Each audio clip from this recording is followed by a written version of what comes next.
there to get there before.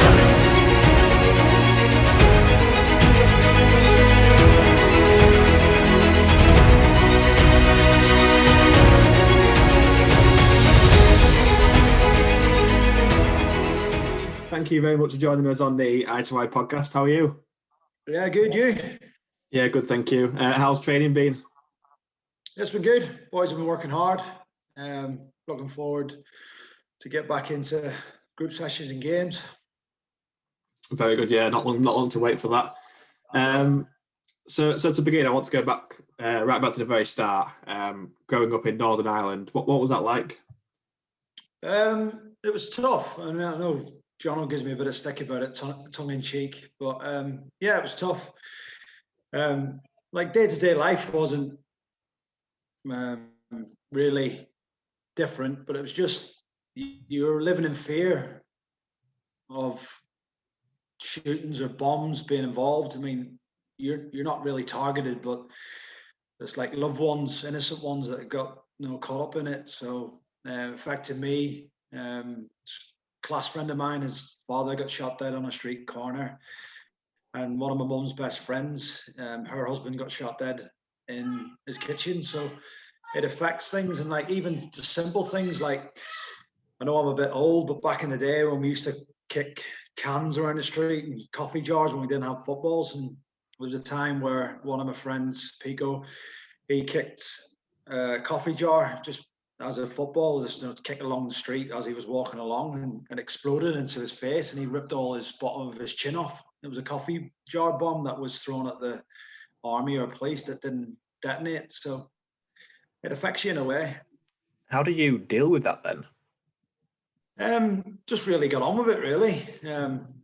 Just try to do my day-to-day life. And back then you couldn't walk into certain areas, and you just had to stick to your area and stuff like that. And I would say, don't think I'm wrong in saying this, I think when you played football there was an extra spice on things because religion was involved, but it's not like that anymore. So I just really concentrated to get my head down on schoolwork, and I played different sports. I was playing basketball, Gaelic, obviously football. I was playing sports 7 days a week. Did those tough times help you in a way to grow up fast? Yeah, well, I don't think you realise that until you get to the latter parts of your career when you look back at it. And I think I did have a tougher upbringing, come from a not so nice area. So one of the biggest driving forces for me was to really not go back there. I didn't want to go back there, and if I ever did have to, then for me personally, I would have found myself a failure. So it was a drive for me not to go back. But also as well, it's like even my personal life, I haven't spoken to my dad in 20 years. So I had to deal with other pressures. So when I was going to trials and stuff like that, I had to go on my own, where you have family watching you. I was there by myself, so I had to deal with that and get over that. And so I think when you look at the professional career, the mindset you have to have is you've got to do it for yourself. It's got to be a selfish sort of, like your own. Somebody said to me a few years ago, your own self-made business, and you've got to do what you need to do to make your business the best it can be. And that's obviously training your body, training your game, and training your mind. So I think I probably had a little bit of advantage of my upbringing that gave me a bit of a mental strength. In terms of football then, when did you start playing? Well, I started off as a centre half when I was younger, 8, 9, because I was so tall. And then when I got to about 12 or 13, I didn't like the running side of it. I didn't like everybody was quicker than me, and I was playing centre half, and I was chasing little 5'2" rapid centre forward. So I thought it's time for a change. But a few years before I became a goalkeeper, I was playing centre half for my team, Sacred Heart, and every time there was a penalty, I would have to go in goal. This is how harsh you look back now. It's really harsh on the goalkeeper, but the manager would stick me in to save the penalty and then come back out to play centre half. So I think I was about 14 when a new team started up, and they were looking for a goalkeeper called Crumlin Star, and I went on trial and got the shirt and stayed in goal ever since. I know you're a giant of a man now, but back then, were you always one of the taller ones? Yeah, I was always tall. I was always tall and skinny. I was like a little rake, really, really skinny. But yeah, it wasn't really until I signed for Sunderland that I realised I had to get in the gym. So I didn't really touch a weight till I was 19. I did a little bit in my room. No, but it's not the same, is it? It's not game related. But yeah, I was always a tall lad. So that's helped me with my Gaelic and my basketball. So that's where I played a lot of hand-eye ball sports. Yeah, so a question we get asked a lot at the i2i Soccer Academy, you more so than me, is about scouting, how to get into a pro club.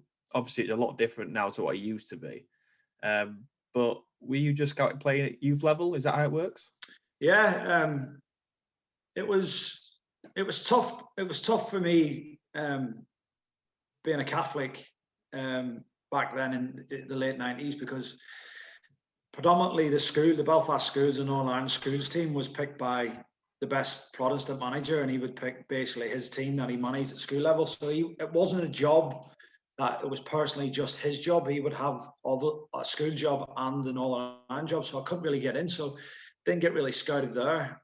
I got scouted when I was 15. I went to Peterborough, and then when I was 17, I went to Newcastle, but I got rejected at both trials. Then it really took off when I signed for Cliftonville. And then as soon as I broke into the first team, I got invited to the Northern Ireland first team training. So I was a young lad training with a senior squad. I was invited along.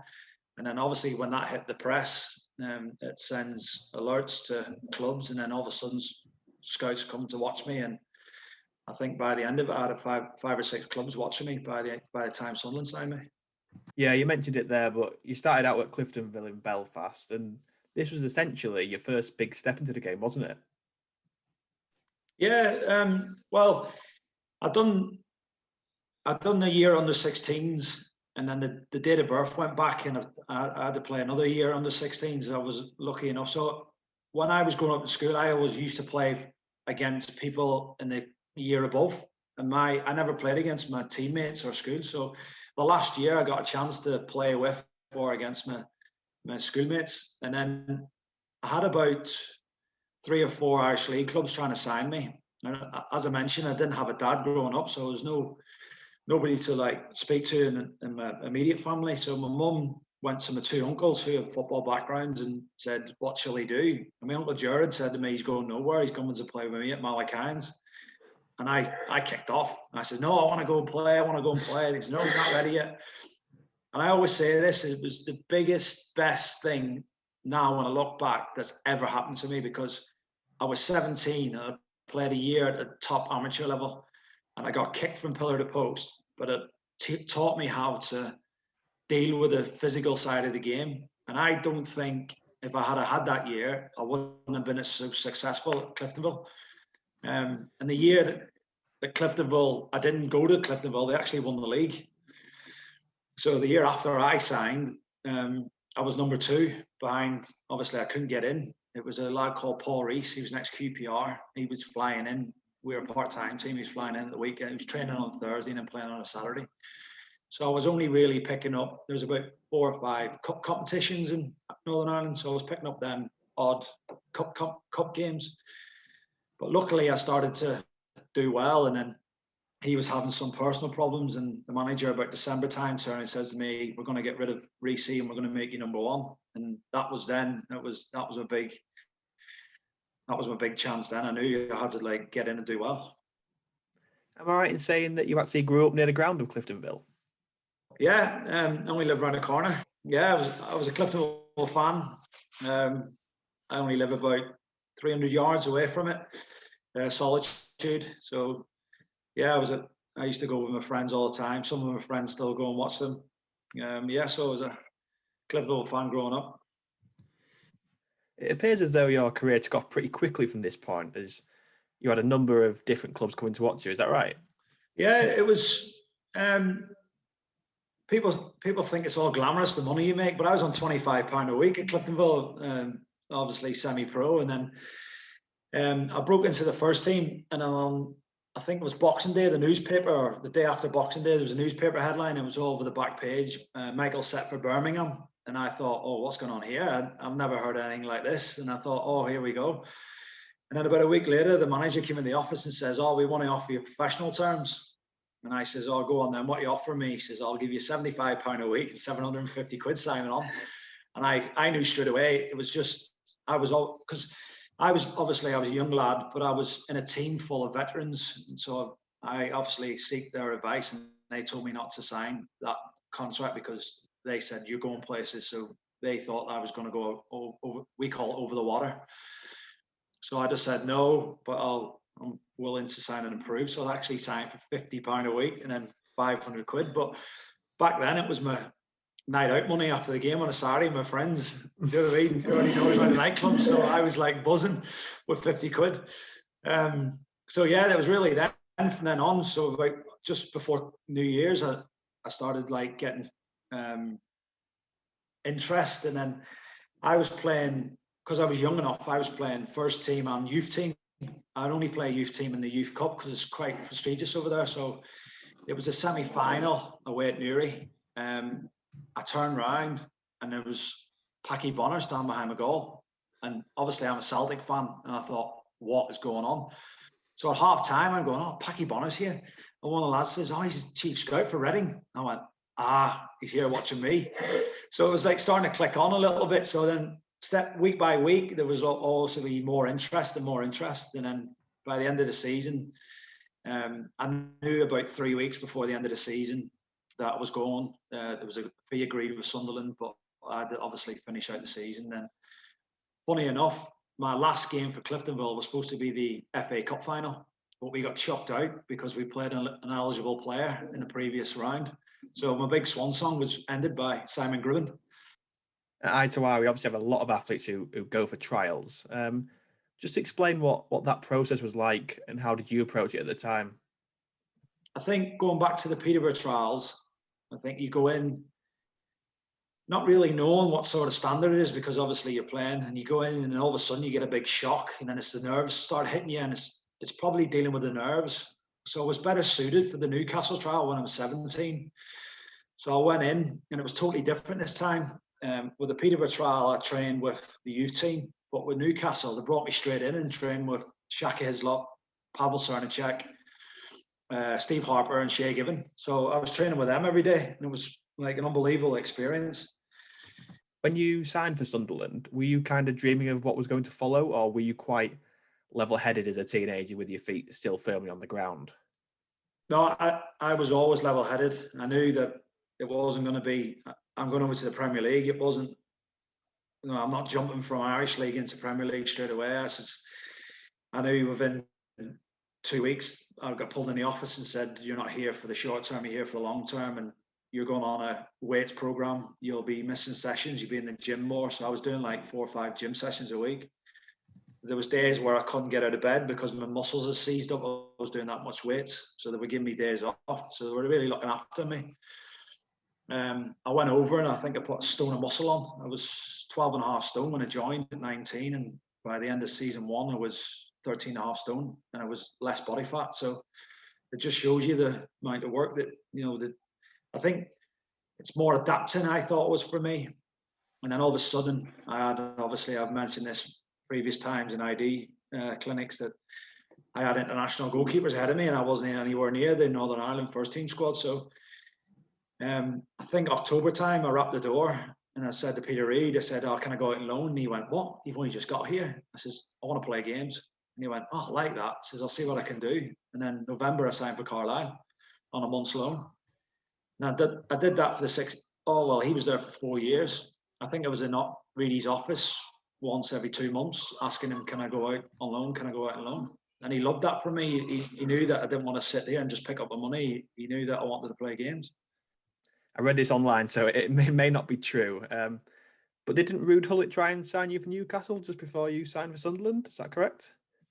Yeah, it was. So obviously, I had the trial in Newcastle, and they've flown me over with Mum and my uncle to do the medical at Sunderland. And I think they've just come back from their end of season trip, and they got back, and there's a centenary game the day after. So Rudy's came into the medical room and he punched me 3 times in the arms and he looked up at me like how tall I was, and he went, "You'll do for me, big man. You'll do for me." And he went, "You're not going to Newcastle, by the way." I went, "What do you mean?" So I looked round and my agent standing beside me. He says, "I wasn't going to tell you, but there's been 2 other bids from Middlesbrough and Newcastle." I says, I looked at my mum, because I always take my mum's guidance, and my mum, she got the feeling that was going to be looked after here, and my mum's really nervous about obviously letting her son go, and she says, "Michael, just stay here. Will you please sign here?" I says, "Yeah, no problem." So I just signed there. But then it was a funny story. We went obviously train with the first team. I got invited out for the first team after we've had a bit of a break, and you go out in Newcastle for a night out for a drink, and we bumped into Newcastle players on the night out, and Quinn's asked me to come over to be introduced to somebody, and he's gone, "Oh, Shay, it's Michael, this is Shay," and he's gone, "No way, you've ended up here."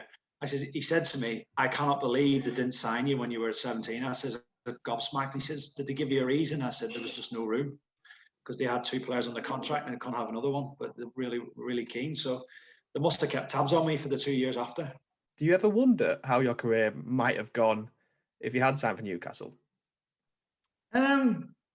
Maybe. It's like I always say, I've said this before, I've got no regrets, and obviously I think of any situation, I think the best, probably if you look back, if I was to do it again, I would probably obviously sign for Middlesbrough, because less internationals ahead of you, but like Shay Given and Steve Harper are 2 Premier League legends, but then when you look at Middlesbrough's production line, they produce young goalkeepers year in, year out, so I think it'll just be equally as hard.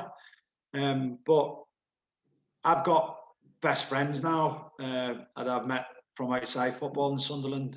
One of them's my godfather for my daughter, so I wouldn't regret that, because for me, that was my apprenticeship time. That 6 years at Sunderland was my apprenticeship time, and I would never change that. As you mentioned, Peter Reid was the manager that signed you for Sunderland. That must have been a daunting experience for a young teenager. Yeah, definitely, especially the first day when I made a big boob. So I read about that. Yeah. Yeah. So my mum obviously every year would bring me and my sister away on holiday, and she booked it months and months and months in advance, because obviously she doesn't know anything about football. And so the holiday was the first 2 weeks of July, but the pre-season was starting on the 4th of July. And he says, so in the medical room, he says to me, "I'll see you on the 4th of July. And I've looked round to my mum, and mum's looked at me, and he goes, "What's up?" And he said, I said, "My mum's booked Spain for 2 weeks." He went, "Tell you what, get off, enjoy your time with your mum and your sister, and come back when you're ready." So I flew back on the 14th, but my flight was delayed when I came in. So I rushed into training, get my training gear on. All the lads are out training. I'm late. Nothing to do with that. And he's walked through the door. And he goes, "Right, big man, are you ready to go?" And I went, "Yeah, Peter, not problem." And he went, "You don't call me that here, son. You call me Gaffer." And I went, "All right." I says, when I was back home, I called my manager, Marty Quinn. Marty, he said, "No, you're not there anymore. You're here." And then that for me was just, you're now in the big game. You get your head in the game, so to speak. You speak quite fondly of Peter Reid. Was he good for you in the end? Oh, he's brilliant. I mean, I think people were scared of him, and rightly so. He's that sort of character, but I think we had a mutual understanding with each other that I wanted to play games, and he was always like to look after me. So there's plenty of times where we've been in. He was always. There was one time at the end of the season, I was obviously got a squad number. I was training with the first team. I think it was the first season we finished 7th. He put up the trip at the end of the season from Marbella. So we every Friday used to run over to the board, check the squad. But this time I wanted to check the Marbella squad, because I knew there was people fit, so I wasn't going to be in the first team squad. But I was hoping that because it was the last game of the season, he might put me on the bench. So I've gone down the first team, not on the first team squad. Marbella, not on the list. So I've walked away. I was like, God. So Quinny again, somebody looked after me. Now Quinn comes to me and goes, "What's up?" I says, "I'm not on the list of Marbella." He went, "What?" He says, "Give me a minute." So he walks into the gaffer. Gaffer's been in the shower. He comes through with a towel wrapped around. He goes, "Sorry," and he wrote my name in the bottom of the pen. So it's like, he always says, "Oh, sorry, mate, I forgot all about you." Says, "You were supposed to go." So he was always like, he was brilliant, really, really good for me. You touched on it briefly earlier, but you then get sent out on loan to Carlisle United, and you made your Football League debut against Southend, I believe. Can you remember much about that match? Yeah, I just remember being really nervous the very first game, because it was obviously biggest crowd in England I've played in front of, and I thought, oh, I'm nervous. There's a new. I think I've signed on the Friday. I think I trained on the Friday morning, signed in the afternoon, and played on the Saturday, or it was a Monday or the Tuesday. I think it was the Tuesday night game was my first game. I just remember being really, really nervous and getting through it. But then as the games went by, I started settling more, and I thought, this is a bit of me. I need to play more of this. I need this experience. I need this, like, dealing with crowds, dealing with the pressure, and dealing with, obviously, the speed of play. It's a bit of a standard question, really, but I know a lot of our guys in the academy suffer with nerves before games. How did you deal with nerves in your career? I think with time, really. I think it's good to have nervous energy, but sometimes it drains you of energy, and sometimes it spurs you on, and sometimes it's how you deal with it. But I'd say as the years went on, or games went on, it slowly went away. And then even when people say to me now, when you played for like Northern Ireland and at Wembley, were you nervous? I says no, because you've obviously you get in the mindset it's just another game and you do the same things. That's what I try to say to young lads. It's the same size of pitch, it's the same number of players you're playing against, it's the same size of ball, but you have your game process in your head instead of what's going on around you. So yeah, I dealt with it as time went by. Am I right in saying that after that you went back to Cliftonville? Yeah, it was coming up to the end of the first season, and we went into pre-season, the second season, and straight again I went in the office and said I want to play. I'm not going to play much here, and it was trying to really look around. But it's really tough in pre-season because obviously clubs sign goalkeepers, and you're waiting for a, God forbid, like a bad injury to a goalkeeper at a certain club so you can get in, or a goalkeeper leaves. But I was just unlucky, really. There wasn't any clubs available for me to go to. So he says, your old clubs put an offer in, but I want to give it another 3 or 4 weeks to see if something else opens up. And I said, that's totally fine. And then 3 weeks later, he says, you go back to Cliftonville, but you're training here Monday to Friday. So it was an agreement where I trained Monday to Friday at Sunderland, flew in Friday night, flew back Sunday, and trained again Monday to Friday. How tough was that for you mentally then to deal with going back? Or were you somewhat at ease knowing you'd be comfortable playing every week there? It was a big wake-up call for me, because I went in relaxed thinking I was better than this. And it was the best thing I ever done, because my form in my second spell for Cliftonville was nowhere near as good as my form 2 years earlier. So it was a big learning curve for me, and I'm glad I did it, because I came back thinking I can't take my foot off the pedal anymore. It needs to be 100%. So I think it was more of a mindset thing, where I'm Premier League baby, and I'm coming back here and it's going to be easy for me, but it wasn't. It wasn't at all. There was more mistakes and stuff like that. So, and plus at the same time, I was still probably learning to deal with my new body. More muscle, more size, more. You know what I mean? New techniques that I've made and stuff like that. So it was more like development. So I always say, and people say to me, you think Sunderland, the Premier League club, was your apprenticeship, but I was a novice. Do you know what I mean? The first time I had a goalie coach was when I went to Sunderland, and I was 19. And that's why I keep saying to our American goalkeepers now, you're so lucky to have a goalie coach. I mean, you've had, some of you've had goalie coaches since you were 12. There was no such thing as a goalie coach back then in Northern Ireland. There was no trade as a goalie coach. There was no goalie coaches even in the Irish League. It was just, you turned up, did a warm-up and played. So I was still learning the game, really, and that's why I think it was a really good thing I went back to Cliftonville, but not really good for them, if you know what I mean. Yeah, I mean, at Sunderland, you were competing against Thomas Meyer, I think, and Mark Poom. How difficult was that for you? Like you said, you were in the international picture at the time. They both were full internationals. Were you thinking, I've got no chance here? Or were you kind of thinking, I've just got to keep working hard and see what happens?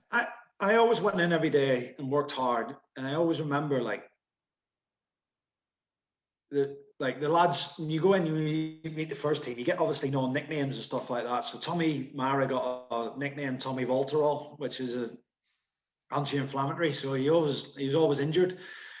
So that gives you a little spur, like you've got to be ready in case you're on the bench and you're on the bench. And I was always there, and I always thought to myself, I can learn things off different people. Like Thomas Mara, agility, unbelievable. Pumi, dealing with crosses, brilliant. Thomas Sorensen, all round, like his hands were ridiculous. He never dropped a ball, but he was bad on crosses. So you were just taking little bits off them and trying to like piece them together for yourself and trying to come up with the best version of you. But it was tough, and I think the toughest one was when Peter Reid got sacked, and I just signed a new 4-year deal in the January. I think he came in the February or March, and his first signing was Pumi. And I thought, now I've got Tommy Sorensen, I've got Jurgen Macho, Austria's number 1, I've got Tommy Mara, and I've got Pumi. So I'm now 5th choice behind 4 internationals. So I've gone in the office and said, well, I need to leave. And he went, I don't want to go on loan. And he went, what age are you? I says, 21 at the time. And he went, oh, I like my goalkeepers to be 25, 26. So we're going to sign you on loan for 4 years. I'm thinking my time here is done. So I went on loan. I think I went on loan to York. And I came on loan to York, and then obviously Hal Wilkes got sacked, and my granddad had fallen ill, so I flew back from Belfast. And yet again, I missed the York one because of the flight, and I got into something late and jogged around the pitch. Mick McCarthy called me over and he said, I know a couple of clubs are interested in you, big clubs, but you're going nowhere. You're going to sit on the bench for me next year in the championship. There you go. So in the space of 3 months, you're going from not really having a future to all of a sudden being number 2. Yeah, just going back slightly. Sunderland recalled you from Cliftonville, and then they handed you your debut in the League Cup against Sheffield Wednesday, I believe. Was that an experience you look back on fondly? Yeah, definitely. Because it got me my new contract. Because I give away a penalty. I brought down Efan Akuku for a penalty, and then he slotted it away. And then we went 2-2, and then an Italian lad, I can't remember his name, scored an overhead kick from about 17 yards out into the top corner. And I thought, oh my God, this is not my luck. But the next day we got back, and Brady brought in the office, and he gave me a brown envelope, and he goes, there's your new contract. I went, eh? He said, because you know what you showed me last night? You showed me you've got a bit of cojones. I didn't say the other word, cojones, because you gave away a penalty and then you've kept us in the game. So you didn't go under. You rose to the challenge, and it was a full house against Sheff Wed, because obviously Sunderland bring fans away in droves. So we filled out, I think, half the stadium in the League Cup game. So it was a full house. You endured various loan spells, as you've mentioned. You went out to Stoke City, Stockport County, and a few others. That must have been difficult to never really settle down anywhere. Yeah, it was. Well, it was a bit frustrating after the Carlisle one, because then I was going in. So I went into Stockport, and it was our goalkeeper's not really doing well, so just waiting for one more bad game, then you'll be in. But then when you go in and he sees you come through the change room, he raises his game. Do you see what I mean? And then all of a sudden you're thinking, I'm sitting on the bench. And then after a month, Carlton Palmer's asking me to sign another month. And I'm going, I may as well go back to Sunderland and go somewhere else. And it's the same deal at Stoke. Gavin Ward broke his arm. Neil Cutler was number 1. He started playing well, couldn't get in. So it was frustrating. And then I went to the Darlington one. And then I started playing. Andy Collar got injured, started playing, doing really, really well. Played the last game at Hull. And then at Bouverie Park, and then at 5:30, I was in the change room. The manager pulled me. I was only 3 games into the loan, and he said to me, "You've been recalled. You're sitting on the bench tomorrow at Anfield." I went, "Wow." So the goalkeeper got injured. So I was like, I played on the Saturday for Darlington, and I sat on live on Sky on Sunday on Anfield in the Premier League. And then the Tuesday night, I went back to Hull and opened the new stadium as a visiting goalkeeper. So I created history in three days because of an injury. Would you say that those loans were genuinely beneficial to you in your career? 100%, without a shadow of a doubt. I wouldn't have had the longevity of my career if I had sat on the backside at Sunderland and played reserve team football. There was no 23s then; it was reserve team football. By getting out, I was obviously impressing Dennis Smith. I impressed the people at York City for they to come back and sign me. So yeah, I was coming out and like putting my name about and like impressing people that I was playing for and against. So when I became available after I decided to leave Sunderland, there was always them sort of managers trying to sign me. How tough was it to have to ask to leave Sunderland in the end, or was it quite an easy decision for you because you were just so focused on being number one somewhere else? Do you mean the loans or at the end? At the end. At the end, it was basically you were getting a real taste for it now, and I was feeling for myself that I'm now ready to be number one, and I'd just gone to Wrexham. I went to Doncaster. I went to Doncaster and came back with ACE injury in my shoulder. I was out for 6 months, and I was number three. I think we had Pumi and then Ben Anik was playing. Anyway, I wasn't involved, and then I just got fit, and it was the biggest game live on Sky away at Ipswich, and this is where I get most stick from Sunderland fans. I get stick. Gaffer goes in and goes, "You're playing tomorrow at Bolton away in the reserves, 45 minutes, and then you're playing live on Sky. And we needed a point on Sunday to get promoted because Ben Anik, unfortunately, one of his best friends had passed away. He's off, so you're going to play." I'm thinking, oh my God, I've just been out for 6 months. But the second goal, I think it was 1-1 or 2-2. I think it was 1-1. And the goal I messed up for, I came for a corner, dropped it, and I scored. And then I got absolute dog's abuse. And I didn't really get much support other from Gary Breen in the press after. Gary Breen came out and said, "Hold on, lay off him. The lad's been out for 6 months. He's been thrown in the deep end, and he's done a job for us. We got the point. Let's move on."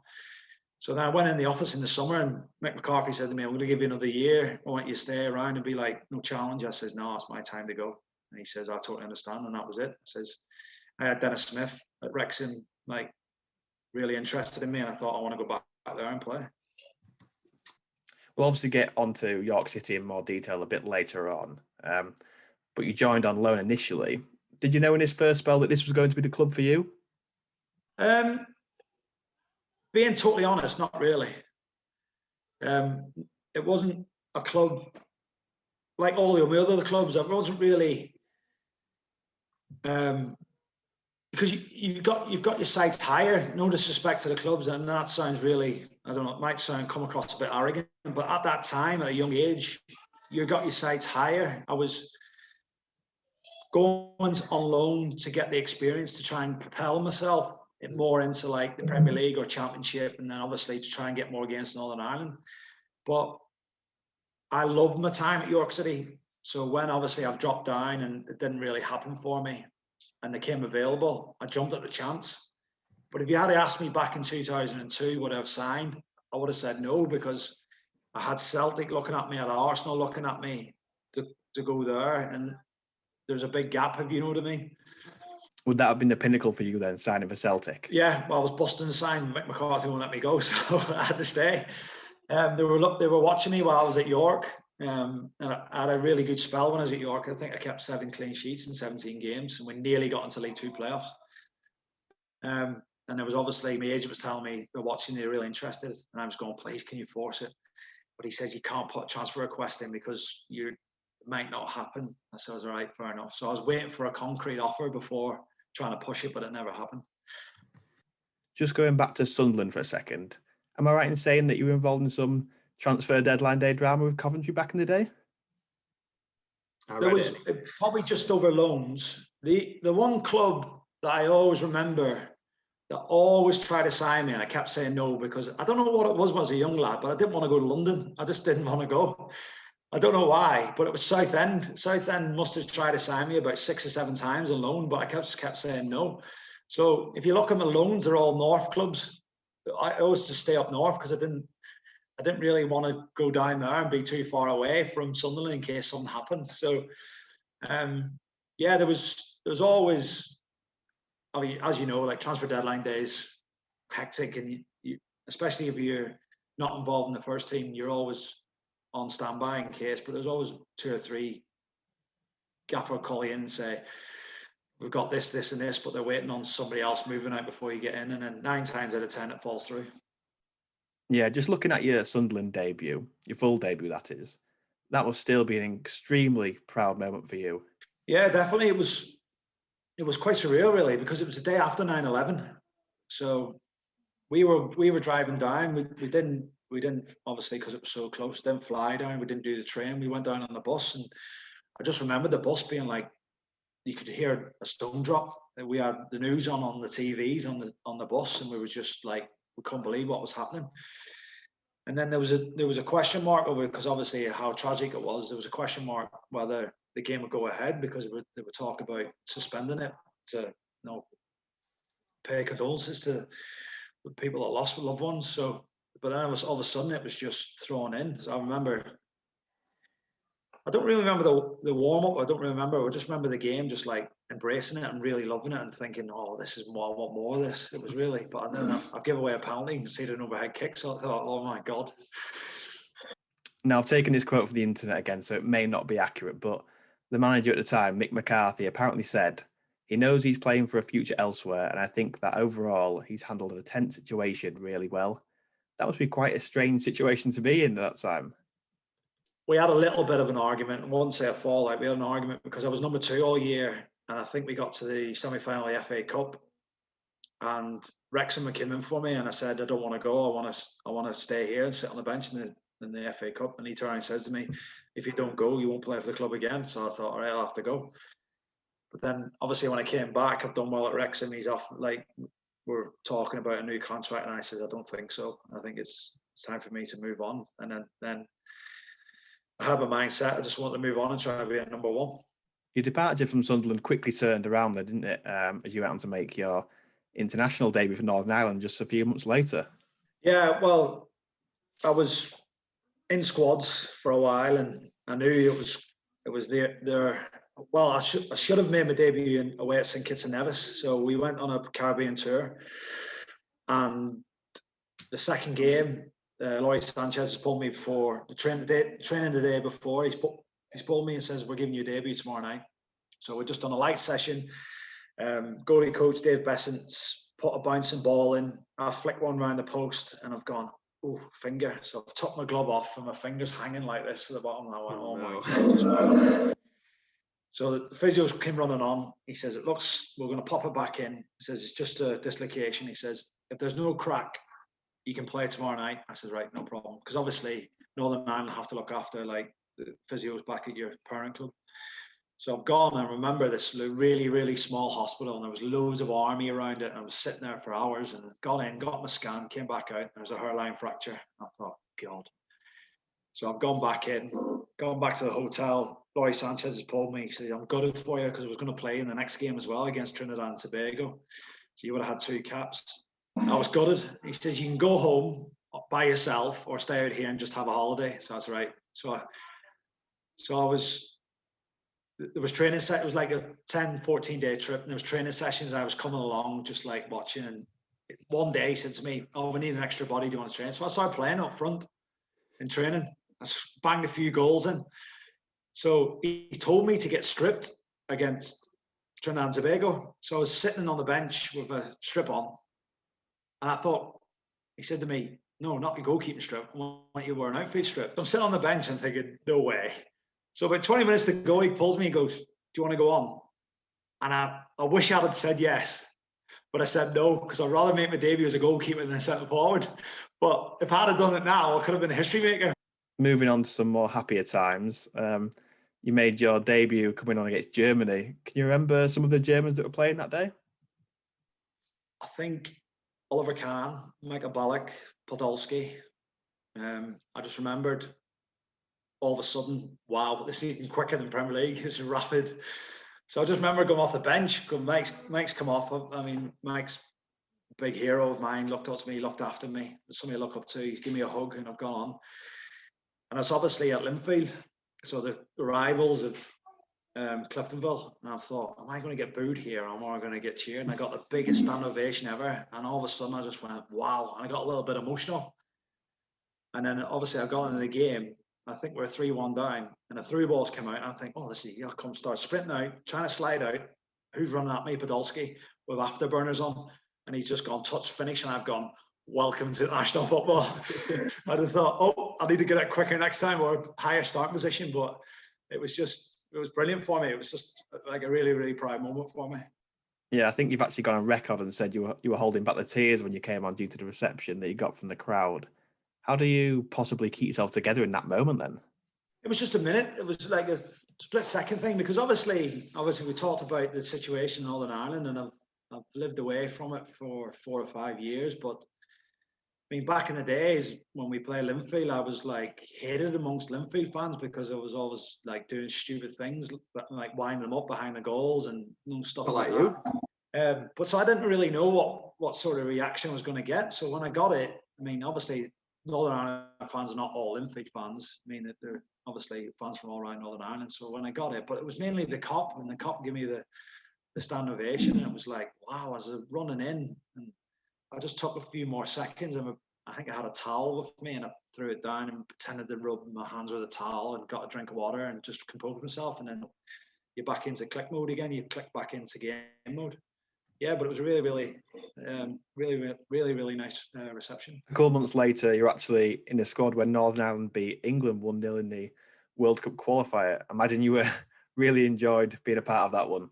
Yeah, I was on the bench. So obviously, I think back in the days, and obviously the squad's changed now. Back in the day, the gap between ourselves and the big countries was far bigger than what it is now. So the whole week, Laurie Sanchez was brilliant, just press, and we worked on a game plan. And I always remember the kickoff, James Quinn, that played for Peterborough, centre forward. He was the target man for us. England kicked off, and I think he chased down Ashley Cole. Ashley Cole tried to clip one up the line, and he's blocked it, and the whole place just erupted. So it was just, that would give us a lift. That was like set the standard. So from then on, it was just press. Everybody's working hard. But all my time in football, I've never seen a team work as hard as we did that night. And that's the only way we would have won the game. We were just waiting on that 1 or 2 opportunities. And obviously, we've got somebody as good as Davy Healy up front that can put things away. So we got the goal, and we managed to shut them out. Mike's come for up-team corners and took it and made up-team saves. He's had a great night as well. But sometimes Mike's performance doesn't really get talked about. Yeah, just to give people an idea of who was in the England team at that time, you had Rio Ferdinand, Ashley Cole, David Beckham, Wayne Rooney, Frank Lampard, Steven Gerrard, Michael Owen. I could go on. Can you remember the game quite clearly then? I remember just on the bench. I remember like nowadays when when I'm playing for Taddy and you're on the bench, or you're injured and you're on the bench, you only allow 2 people standing up. But I think for the last half an hour of the game, the whole bench was like arms around each other for half an hour, just willing it to finish. We were just like willing. And then I think we'd done about 8 laps of Windsor Park at the end. It was just like, but people always say, oh, you lapped it up. But you've got to understand, like, we are a small country. I mean, we use the hashtag we exist and are we country. It's just, it was an unbelievable night. And then to do it again, Roy was fit at the time, was third choice. It was in the stands against Spain to beat Spain. Before when they went on that magnificent run, I think they won Euros, World Cup Euros or whatever. They won 4 years unbeaten. We were the last time to beat them. It was just like, that shows that that wasn't a one-off of England. It was something really special. And I think we jumped around about 90 places from about 120 to 27 in the world. We jumped ridiculous amount of places. At the end of that season, you go on to make your first international start against Uruguay in New York, of all places. That must be the proudest moment of your career. Yeah, it was brilliant. And like I've said it before on a video of i2i, that obviously, oh, okay, Mike's not probably decided to come, or Roy's injured or whatever, but you're the next available. So you're on that day, you're the best goalkeeper that the country could pick. So it's like something that's never going to be taken away from you. And I just remember to get a giant stadium, and it was like a 3G, and it was like massive stadium. And then the warm up, it was, here we've got like a grassy 3G. It was more of a shorter 3G, and it used to zip off a bit more. So you're just trying to get your pace of the pitch ready. And then all of a sudden, I think Alvaro Recoba has cut inside and absolutely smashed one. And I've gone full pelt top corner. I think I've covered it, but it's like swazzing all over the place and landing in the top corner. So if anybody sees me, you can just see me waving at an unbelievable strike, just waving past it. I actually watched this goal in preparation for doing this podcast. I had it down as Fabian Stoyanov that scored the goal, though. Recoba sounds better. Yeah. I've never seen it before, so I watched it and thought, wow, absolute screamer for about 32, 33 yards. I mean, what a goal that was. I didn't even, like, sometimes the goalkeeper stops and just watches it, but I remember just getting after it and thinking, I've got full top corner here, and it's still whizzed past me.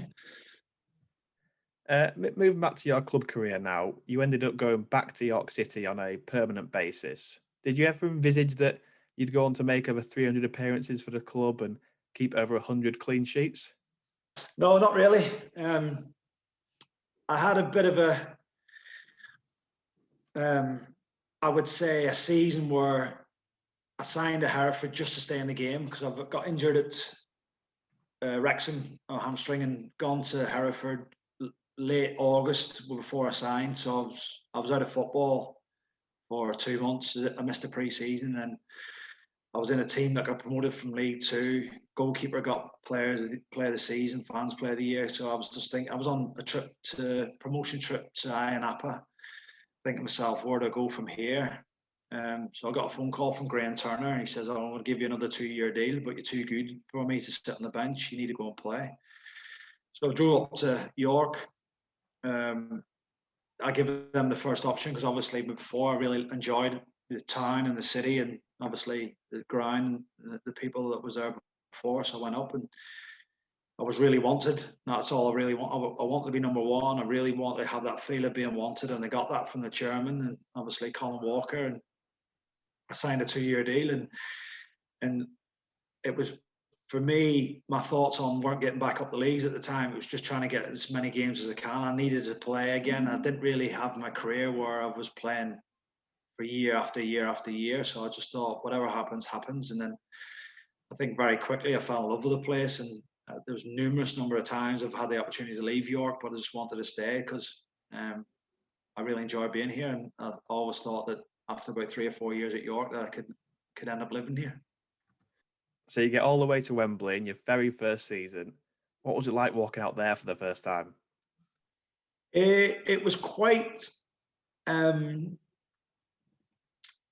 what's the word? It was a strange feeling because I've said this before, and no disrespect to York fans, but they probably agree with me that we were walking into defeat, really. It was going to have to be another Northern Ireland v England performance because we had just missed out. We just stayed up that year. We stayed, I think we finished about 20th in the league. There was a transition period for the club, bringing in, obviously the year before I joined, missed out in the playoffs, and then there was obviously a hangover from it. And then obviously the season was up and down, but we had a really good run with Foyley in the trophy. But unfortunately, we ended up playing against Stevenage that romped the league by about 15, 17 points, and they had such a strong team under Graham Wesley. So it was going to be one of them performances, and we knew, but it was more of a day out, really, and that's really sounds really bad. But we give it our all, but we got beat 2-0, but I think we were never really in the game. We had a couple of opportunities, but I don't think they really got out of third gear. So you as players walked out on that day thinking, in a way, we're going to get beat here? Oh, not get beat. Not get beat. I wouldn't say get beat. I would say it'd be more of, it was an uphill task, if you know what I mean. No, don't get me wrong, we've never gone in. Like, I don't think there was a player that never gave 100%. I think we give it our best shot, but we knew they were superior than us. I know they're in the same league and you say that, but it's probably, I don't know, like if you go back to Premier League, something like a West Brom v Man City in a final. Do you see what I mean? Nobody really expected us to win it. Nobody outside of the two clubs expected us to win it. So I wouldn't say probably that's wrong what I said about we were expecting defeat, but we were expecting a really tough game, and it would have to be something really special for us to win that one. When I was going through your career in preparation for this chat with you today, at this point especially, all I kept seeing was Wembley. How many times have you actually played there? I've played four times. So the first 2 times I got beat, and then we've done the Wembley twice. I had to hopefully rectify it, and thankfully I did before I finished my career, because I didn't really want to in my career with 4 Wembley appearances and 4 defeats. So yeah, second game was playoff final against Oxford. A goal that gets mentioned a lot by York City fans, my fault. Skiddy, wet, lashing day, rain. Ball came over the top. The 3 or 4 that's came through before has skidded on through to me. Thought this one's going to come through at the edge of the box, came out. It slowed up. Constantine, he's actually ripped my shorts, put the leg down the side. So as they're celebrating the goal, I'm changing my shorts. So nobody remembers that. But then he passes it back. By this time, I'm running into the goal, and the lad spanks it top corner. So it still could have been prevented, but my initial mistake. So York City fans, I get a bit of stick for that one. So yeah, then Clarkey for Oxford. He always laughs with me. We follow each other on social media. He laughs about me. He says, thank God that we won that, because my mistake never gets mentioned. His one was worse than mine. We put a cross right on top of him, no pressure. It slipped through his gloves and we've had a tap in. So yeah, we were in the game. We had chances. We had chances right up. We were 2-1 down with, I say, the last half an hour. We must have had about 4 or 5 good chances. I remember Alex Lawless had a good chance. Michael Rankin had an unbelievable chance. And then they've just scored on the break because they've scored last minute to make it 3-1. But I think if we had actually got a goal before 85 minutes, we would have won that game. So obviously you lose your first 2 appearances at Wembley. Going into the 3rd appearance there, what's your mindset going into that one then? Totally different, completely different. Relax, you know what's expected, you know the surroundings, you know what it's like, you know the pitch, you know the preparation, what time you got to be there. So it's totally different. We had a core of players that had obviously played before. So luckily we had Danny Parslow and David McGurk that have been long servants. So they were there for the experience. But I always say this when I get asked to do question and answer sessions at York City, it's like, I knew we would have won twice at Wembley when we beat Mansfield in the semi-final.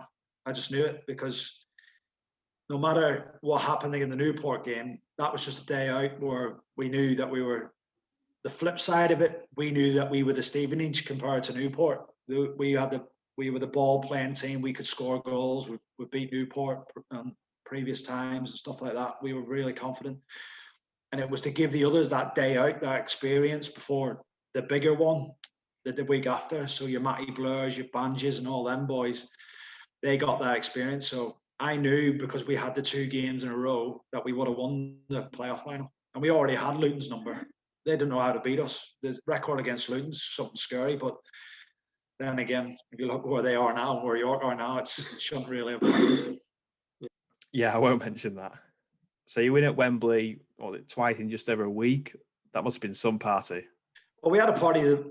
We played on the Saturday, and the chairman had booked, which is now Tank and Paddle in town. He booked that out. So we had a day out on the Sunday, and then we had Monday off, and then we got back to training.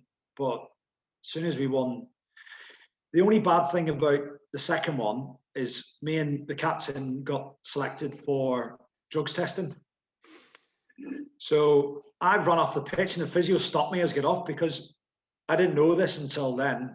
Once you leave the pitch, you're in the hands of the drug tester, so you can't go back onto the pitch. So he says to me, get back on the pitch, enjoy as much as you can, because you're going to miss out on all the change room.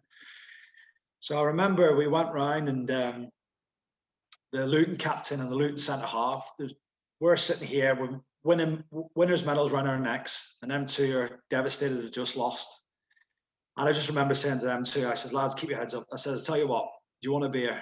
He says, oh, I love a beer. See, their season's over as well. So I said to the drugs tester, I says, can I get some beers instead of drinking water for these drugs tests? He said, that's fine. So I was only trying to pull his leg, because I thought he was going to say, no, you're not allowed any alcohol in your system. So you're not allowed to leave the room. So I've opened the door. I went, Doc, shouting him down Wembley corridor. He's come around, what's up? Get me a box of beer from the change room. Next thing, the dogs come round with a bottle of beer, and just plonked it in the middle. And the 4 of us are just drinking like that, waiting for the first one to go in to get his drugs test done. I missed out the celebration in the change room, so I had to celebrate one way or another. After 9 years at York, you opted for a different challenge and decided to join Tadcaster Albion, who, if you aren't aware, are affiliated with i2i. Was that a difficult move for you to make in your career at that time? Not in a football sense, but I'll explain the football sense at the start. It's like, obviously, I had 9 years because I used the loan at the loan year, because you can use it if you go on loan, if you play for a club on loan, you can use that year towards a testimonial. So I played 9 different seasons for York. So I went in and they offered me a new 1-year contract, and it was a bit of a pay cut, but I didn't mind that. So I says, oh, there's no mention on my testimonial. And they went, we're not going to give you one because we're not recognising your loan year. And I says, that's me done. I says, I've had enough now. So I was mentally done with the pro side, and I thought to myself, I'm going to try and get a steal on other people and try and get into the coaching side. So lucky enough, i2i gave me a job as a coach, and I wasn't really, no disrespect to Taddy, I wasn't really had my eyes on that at the start. It was I had a couple of conversations with part-time clubs in the same league as York or league below to play, and then all of a sudden I thought to myself, I'm going to be working 10-hour days, and I don't really want to be traveling. And at my age, I don't want my back to be stiffening up, and the money wasn't really anything special. So I just thought, I'll go to Matt and say, are you interested?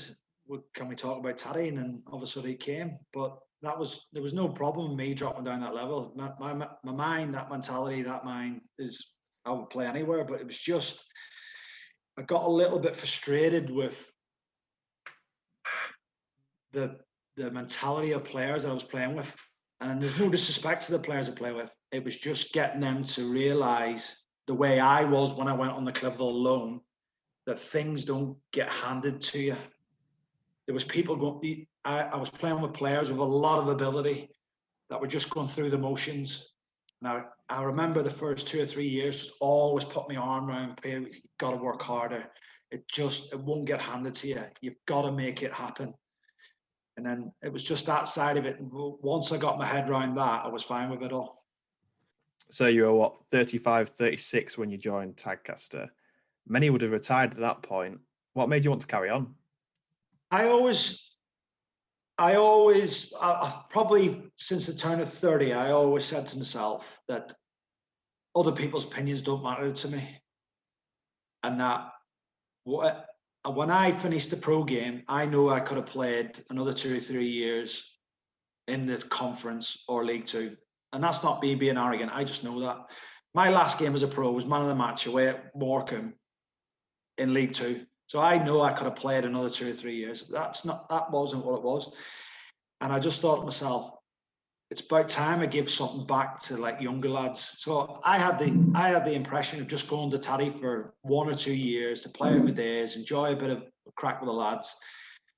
Not as much pressure, obviously, no disrespect to Taddy, you know what I mean, slower league and just playing it out. But then all of a sudden it was, can you play another year for us? Can you play another year for us? And then it was just, it turns from 1 year, it turns into 5. And I've absolutely enjoyed every single minute of playing for Taddy. It's been absolutely brilliant. It's a fantastic little club, surrounded by fantastic people. And it's from the day I walked in till now, it's just grew and grew and grew.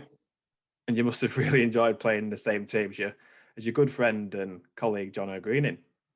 I always remember I got him once. It was really good. It was way at Bamber Bridge. Connor Sala was on a counter attack. It would have been an unbelievable ball, but he put his big head in front of it and I smacked him on the temple. I thought I knocked him out, but luckily he got back up. But yeah, he was brilliant. I knew Jono, obviously, we were probably friendly when we worked at York City. We'd talk a lot to each other, but we've become really good friends now. And it's somebody like, that's probably something I haven't really talked about i2i, is like I've only coached 1.5 years at York City before I joined i2i, and to learn off people like Cressy and Yozza, Jono, Chris Holloway, Blunty, the list just goes on. Noakes, Cy Collins and Maggie Morton, unbelievable. I mean, it's just a learning experience that I've had, and grew as a coach has been, I don't think I would have got that anywhere else.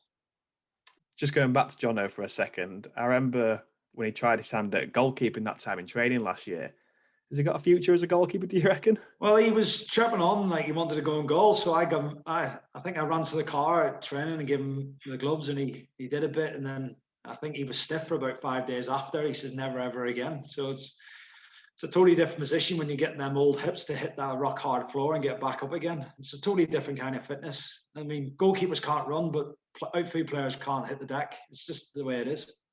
Yeah, I just remember you shouting John Burridge at him all the time.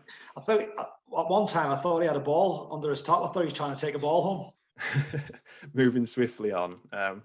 Bit of a gear change here, but you seem very passionate about mental health and the mental side of the game. On your Twitter, for example, I've seen tweets, and you've also done videos for us as a company on World Mental Health Day, for example. I guess it's somewhat of an open-ended question, but what's your past experiences of mental health been like? Well, it came to the fore in a big way when I was 23 or 24. I was in the change room at Sunderland, and you have to have your phone off at a certain time at the club, and just about to put my phone in the locker and put on silent. My phone went. Govies, one of my teammates from school, and I thought, well, he just usually messages me. He says, what's he ringing me in a day like this? And he's rang me and just said, Gilly's killed himself. And I've just dropped like a stone. I mean, didn't know what to do. I remember I had a t-shirt in one arm. I had a t-shirt, and the t-shirt was just wrapped around here, and I was just froze. And I've just dropped the phone. I've sat down. I started crying, and one of the lads says, "What's up?" I says, "Oh, one of my best friends has killed himself." So he says, "Oh, let's bring him upstairs to the gaffer." Gaffer says, "Get yourself home." In Belfast, they bury people really quickly compared to England. It's like 2 or 3 days later. So I've gone to the funeral, and it was back at the golf club. We have a wake after in the golf club, and I just remember his dad coming up to me and saying to me, "Michael, can I have a chat with you?" I said, "Yeah." He says, "I just want to explain what's going on, really." And he's just told me that he suffered from severe depression. He said all the best help in the whole of Northern Ireland couldn't do anything for him. He says he didn't move from a boy to a man. He had a lot of issues with that, and he said that he's tried to kill himself numerous times, and he said, "I don't mean to sound really bad, but I'm now at ease now because he's not suffering." Then all of a sudden I thought, wow. So I was like awakened to it, if you know what I mean, awakened to mental health all of a sudden, and then you start to watch and see what's out there, and then I've always been an advocate of it and trying to push it and stuff like that. So when I went a little bit deep there, I thought, shall I, shouldn't I? But people should talk about it and open up about it. And I mean, it shouldn't be a thing that you don't want to mention, especially as men. We're all trying to be macho at times, don't we? And sometimes you just open up and speaking up might help you. And then recently we've had a death related to the family. He's killed himself as well. So I think I read a stat a few years ago that the biggest killer of men under 45 is suicide. So it's a frightening stat. So I think, and the more I can do to help that, I'll try my best.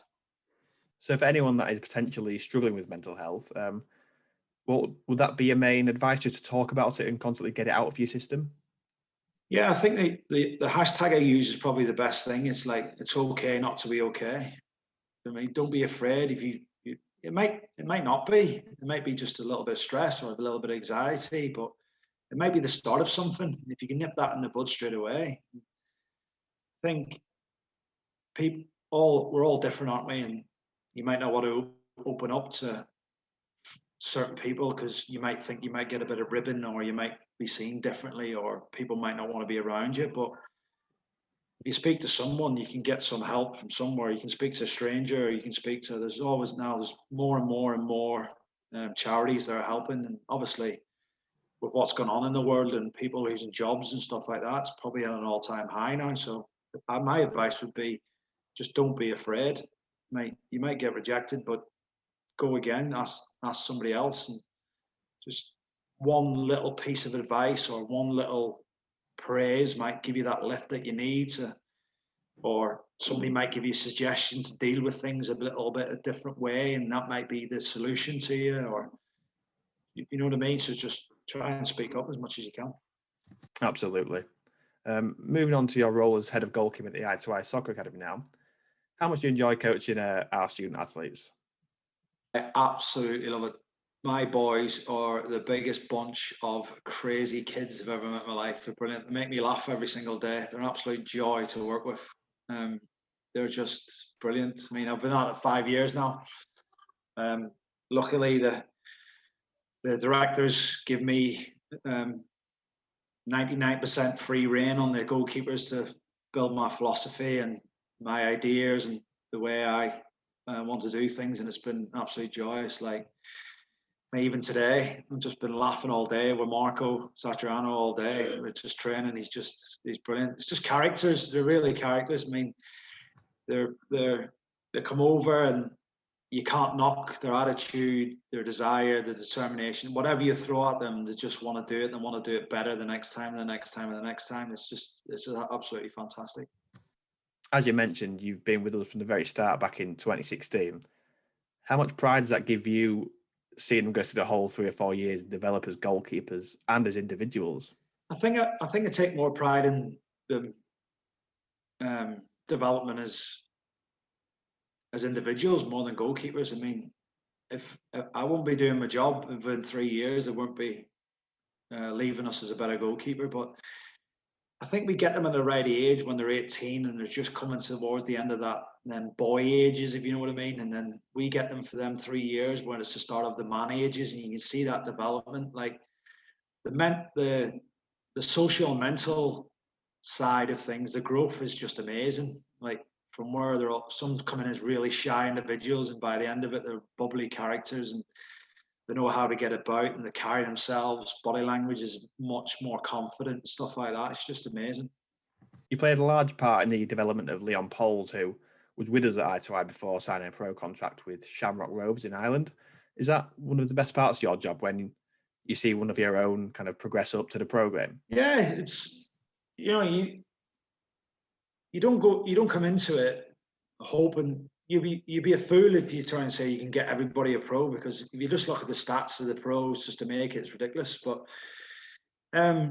Leon came in with a few issues, with technical issues, but his main thing was his mental side. He just needed to like knuckle down. So it was more of a challenge with him on the mental side, to be more like I don't know, his head turned on when it needs to be turned on. It was more like going, like floating away, you know what I mean? So it was more that of a challenge. And about 2 weeks after he signed, he came in, he rang me and we had a good conversation. He started laughing. He said, "Do you know what? I thought you were harsh about this mental side, about turning up on time and having the right attitude, setting high standards. But oh my God, I'm now training with 25 Ingies in the change room." He says, "I'll just hear your voice all the time. And he says, "You know what? The pennies just dropped after I've signed." And I just said, "You're very lucky that you did get signed before the penny dropped." And he said, "I am." And he says, he's just a totally different character. So that side of it, where you see like the advice you're trying to give them, and sometimes they don't want to take it on. Now he's took it on. It's not my advice. It's like the game's advice. It's like, this happens and you've got to be on your game every single day in training, because you've got a team full of winners every single day. Like even in the pro game, you play a 5-a-side. If you lose, the other 5 don't talk to you till after the shower. So that's the standards. And he says, yeah, it's real. And he says it's really striving him on. But yeah, he's a great kid, and I hope he has a really fantastic career. So for any prospective goalkeepers that are thinking about joining us here at the i2i Soccer Academy, what would you say are fundamental when partaking in your sessions then? I think what I do is, I'm a bit unique in on our coaching ladder, because I'm the only coach that trains with first year, second years, third years, and maybe masters. So I get whereas our league coaches more likely have a year group with 1 year maybe integrated into that. But the biggest thing I would say is it will take you time to adapt, no matter how much you've trained over there, because the intensity we train 5 days a week, and we obviously play 2-3 games a week, so it's a big load. But it's getting better in America, but I'd say where they lack is probably distribution. Like the word punt is banned in my academy. We play with a purpose. You know what I mean? I try to Americanize it by calling it we're the quarterback, but we have a golf bag. So we use our putter to play to centre halves. We use our pitching wedge to play to fullbacks, clip over the strikers. You might use your 7-iron into a clip into halfway line. Then your 1 wood into your winger's chests. And then your driver over the top. Can you have all that? So I think that's the main thing. So we play with, obviously, we have different coaches who have different philosophies and different systems. So don't worry about that. Why coach is an all-round, so that you're ready to play in any system or any formation or any philosophy or style. So finally, he just got some questions for you from Instagram. And the first one is from Parker, who asks, what separates the good goalkeepers from the great goalkeepers? Consistency. Doing it day in, day out. Doing the simple things day in, day out. People always go to me, this goalkeeper, such and such goalkeeper is brilliant because he makes a spectacular save, more spectacular saves. But the opportunity to make them spectacular saves probably comes once every 10 or 12 games. It's that goalkeeper that can do the basics, consistent day in, day out. Dejonna Lewis has asked, how can I have the confidence in diving for the ball? Technique, just working on breaking it down, right down to the basics and then building it up. That's what we do. So we have a goalkeeper that has, I don't know, an issue of diving backwards. We'll go back to our fundamentals, come away from the goal, and we'll just work on slowly building up and then building up the confidence to get it in. We've got goalkeeping coaching is not about building. Well, we've got 14 of the same goalkeepers. It's about keeping the levels of what they're good at there and just eking away at the weaknesses day by day. So don't worry, you're never going to get that good that quick. Just trust the process.